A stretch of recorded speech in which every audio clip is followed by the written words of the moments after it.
Գյուրջան Կասկադ, հասանելի բնակարաններ 65 ամիս մարման ժամկետով։ Թովմասյան երեք Սերժ Սարգսյանը Տիզանակաբերդում հայտարարեց, որ Նիկոլ Փաշինյանին հեռացնելու պահը հասունացել է եւ դրա իրականության համար, դա իրականացնելու համար կա հստակ ծրագիր։ Քանի որ դուք խմբակցության падգամավոր եք, ես ուզում եմ դուք ասեք, ինչ ծրագրի մասին է խոսում Սերժ Սարգսյանը, եթե ունեք տեղեկություններ եւ ինչ մեթոդներով է պատրաստվում դա անել հանրապետականը, կրկին եթե մասնակից եք այդ process-ին, Շնորհակալություն, շատ ճիշտ նկատեցիք, քանի որ ես կուսակցական չեմ, այդքան ներքին պայմանավորվածությունները կամ ծրագրերը ինձ համար հասանելի չեն, ես տեղեկություն չունեմ շատ, բայց որ Նիկոլ Փաշինյանին հեռացնելու ժամանակը հասունացել է, այո, եւ ես հուսամ, որ գոնե մենք 2026 թվական չենք հասնի, բայց նույնիսկ եթե հասնում ենք 26 թվական, ապա Նիկոլ Փաշինյանի իշխանության վերջին տարին է։ Սա,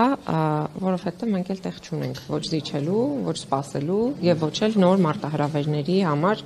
այսպես ասեմ, նոր զարգացումների պատրաստվելու։ Տիկին Թովմասյան, հիմա ինդիմատիվ քաղաքական խորհրդային ինդիմատիվ ուժերի տարբեր աջակիցներ, նաև ուժերից ներկայացուցիչներ շատ խոսում են իմպիչմենթի գործընթացի մասին, վարչապետին անվստահություն հայտնելու։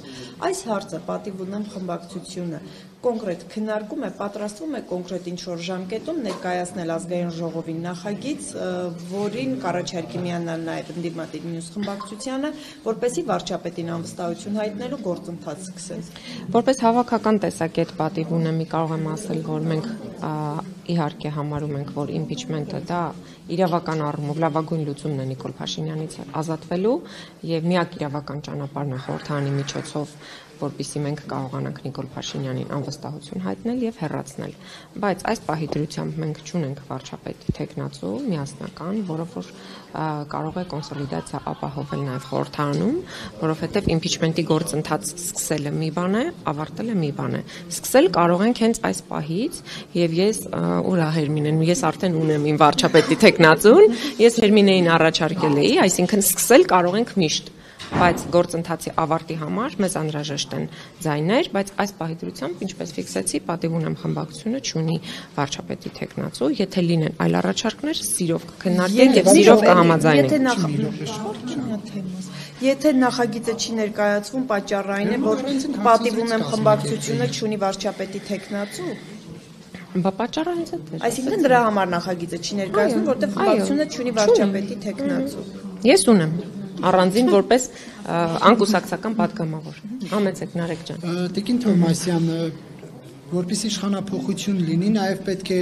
քաղաքական ուժերին ժողովրդի անվերապահ աջակցությունը, բայց մենք տեսնում ենք ընդդիմադիր ուժերի կազմակերպած հանրահավաքներին, եթե հանում ենք բարեկամ հարևան խնամի ծանոթներին, շատ աջակիցներ էլ չկան։ Այսինքն ժողովրդի աջակցությունը չունենք, ինչպես եք իշխանափոխություն անելու։ Ես ուզում եմ ասել, որ ժողովրդի աջակցությունը ցավոք սրտի Հայաստանում քաղաքական շատ քիչ ուժեր կամ գրեթե չկան ուժեր, որոնք որ ունեն, հաշվի առնելով այն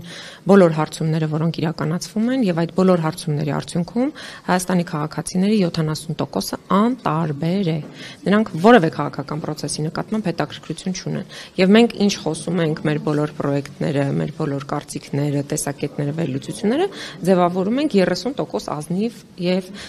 ներողություն ոչ թե ազնիվ, այլ ակտիվ նկատի ունեի, ակտիվ քաղաքացիների եւ ակտիվ ներգրավվածության ձգտող քաղաքացիների ակտիվության մասին մենք կարող ենք խոսել։ Մնացած 70%-ի մասով, այո, ճիշտ է, որ որևէ քաղաքական ուժի չեն վստահում։ Եվ այս առումով եւ կարող եմ ուրախությամբ արձանագրել, որ ինչպես տեսակ բոլոր վերջին տեղական ինքնակառավարման մարմնի ընտրություններում Նիկոլ Փաշինյանի իշխանությունը այլևս չունի այն վստահությունը, այն հեղինակությունը,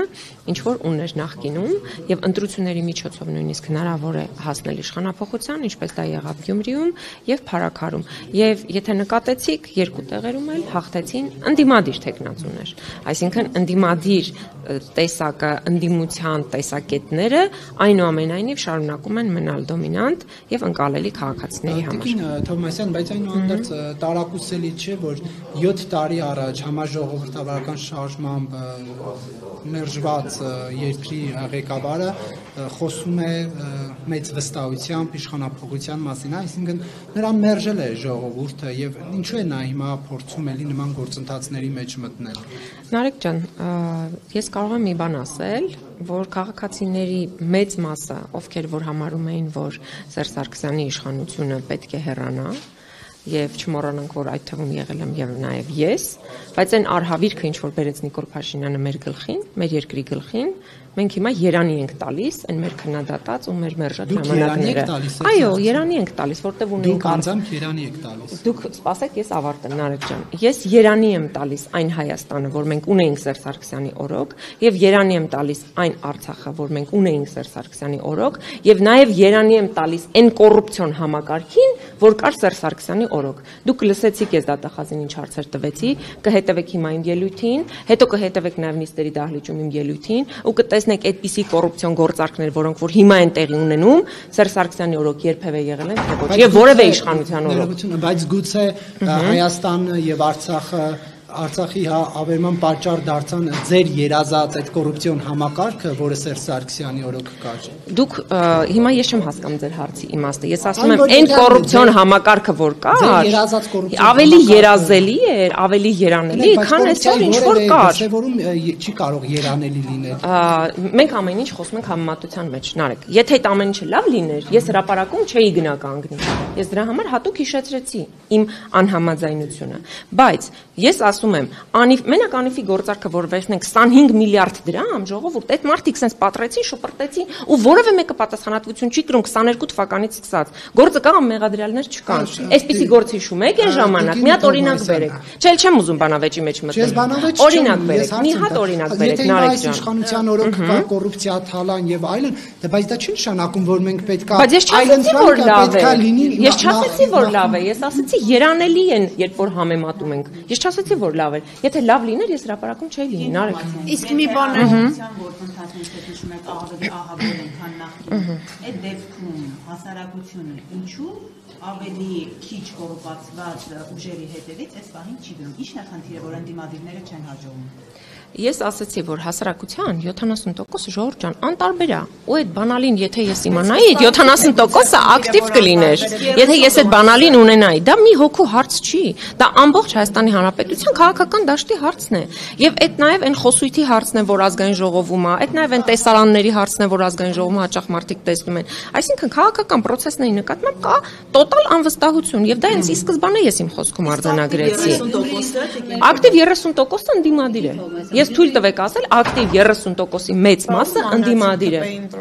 Կան, իրենք էլ կան փոքր մասնություն է։ Գյումրիում չտեսաք որ մնացին։ Չէ, նկատի ունեմ այդ յուրաքանչյուր բաժանում եք։ Այդ 30-ի մեջ։ Տիկին Թովմասյան, դուք որ ասացիք տեխնատուչունի պատիվ ունեմ, դրա համար նախագիծ չի ներկայացնում։ Իսկ օրինակ քննարկել է տեխնատուի հարցը ընդդիմադիր մյուս խմբակցության հետ Հայաստանում։ Չէ, չենք քննարկել։ Ինչու՞։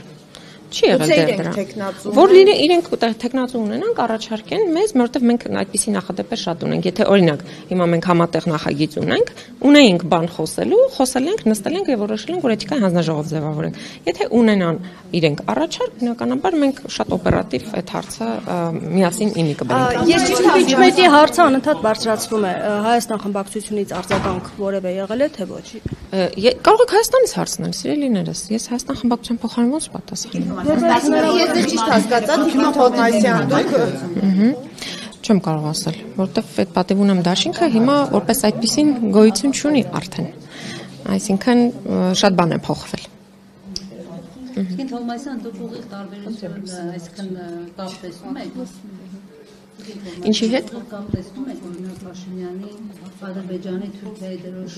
հայերու կամ որպես ցեղասպանության հետ կապված գնահատականները մեղմացնելու եւ Միացյալ Նահանգների նոր նախագահի ուղերձի մեջ, որտեղ տարբերություն Բայդենի դեղասանությունը բառը չի օգտագործում։ Շատերն ասում են, որ եթե Հայաստանի իշխանությունը այսպիսի դիրքորոշում ունի, ինչ պետք է սպասել, միջազգային հանրությունից, բայց ուղղակի Ես չեմ կարծում, որ Նիկոլ Փաշինյանը սինխրոն աշխատում է Ամերիկայի Միացյալ Նահանգների նախագահի հետ եւ նա կկարողանար նախապես կամ թեկուզ հետո իմանար ինչ դիրքորոշում ուներ եւ ըստ այդմ ձևավորեր իր դիրքորոշումը։ Նիկոլ Փաշինյանը ավելի շատ թուրք-ադրբեջանական տանդեմի հետ է իր գործողությունները համաձայնեցնում եւ ընդ որում արդեն անթակույց եւ այդ հայտարարությունը պետք է դիտարկել այդ տիրույթում, որ թուրք-ադրբեջանական տանդեմի ցանկությունն է փորձում սպասարկել։ Երևանի հայտարարությունը երեկվա ուղերձը Էրդողանի նմանություններ տեսնում եք Փաշինյանի ասածների հետ, որովհետեւ մասնավորապես վերջին հատվածում Էրդողանը մեղադրում էր երրորդ երկրներին, որ իրենք խանգարել են, որպեսզի դարավոր այսպես բարեկամություն արմատներ ունեցող ժողովուրդների մեջ չխաթարվի։ Տեսնում եք նմանություններ։ Ես նմանությունները Թուրքիայի նախագահի եւ նաեւ Ալիևի հետ, Ադրբեջանի նախագահի հայտարարությունների հետ Նիկոլ Փաշինյանի շատ վաղուց եմ տեսել ու մենք շատ վաղուց ենք արձանագրել, որ նրանք երբեմն շատ դեպքերում գործում են սինխրոն։ Բայց այս դեպքում մասնավորապես երրորդ երկրին մեղադրում էր Էրդողանը, պետությունների էր մեղադրում, այս քննարկումը նաև Նիկոլ Փաշինյանն է ծավալում։ Այս հարցով ինչ կասեք, այսինքն սինխրոն է իրականացվում եւ հիմա փորձում է թշնամու տեղը փոխել։ Գիտեք, խնդիրը հետեւյալն է։ Իրենք փորձում են բնականաբար հնարավոր պատասխանատվությունից խուսափել եւ այդ պատասխանատվությունը որևէ կերպ պետք է երրորդ, չորրորդ, հինգերորդ կողմերի վրա բարդվի եւ իրականում խնդիրն այն է, որ նրանք փորձում են մեզ ազգովի պարտադրել, որպեսզի մենք մոռանանք ցեղասպանության մասին, մոռանանք մեր պատմական հիշողության մասին, դադարենք լինել պահանջատեր, որովհետեւ այդպես Ալիևին ու Թուրքիային եւ տվյալ դեպքում Էրդողանին շատ ավելի հեշտ է, հարմար եւ ես կարող եմ ձեզ մի բան հիմնական զեկույցում Անդրանիկ Քոչարյանի վարքի հետ կապված էթիկայի հանձնաժողով ստեղծելու հարցով, ինչպես գիտեք, ՀՊ խմբակցությունը որոշել է, որ դեմ են քվեարկելու այդ հարցին։ Դուք այդ դեմի տակ ինչ եք տեսնում, ինչով է պայմանավորված, քաղաքական դրդապատճառներ կան, թե պարզապես ինչի համար են ուզում ջրել հարցը։ Ես կարծում եմ, որ քաղաքացիական պայմանագիր խմբակցությունը իր խմբակցության որոշման արդյունքում